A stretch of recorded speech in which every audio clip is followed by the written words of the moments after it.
Friends, कैसे हैं आप सभी। स्वागत है आप सभी को देहाती भोजपुरी लोकगीत चैनल पे। तो आज बहुत ही मजेदार समधी जी के गारी गीत सुनाऊंगी। आप सुन करके लुटपुट हो जाएंगे, तो वीडियो को एंड तक जरूर बने रहें। और अगर चैनल पे नए हैं तो प्लीज चैनल को सब्सक्राइब करना ना भूलें और वीडियो को ज्यादा से ज्यादा लाइक करें। अरे समधी जी ओइनी रतिये में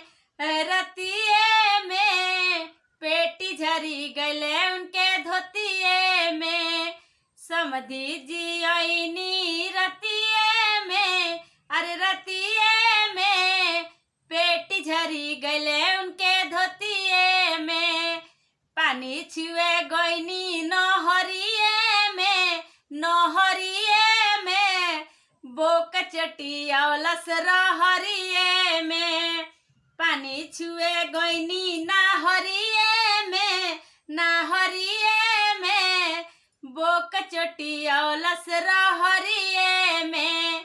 भागत भागत गईनी रहरिये में उनके दीदी बचौली रहरिये में। अरे समधी जी ओइनी रति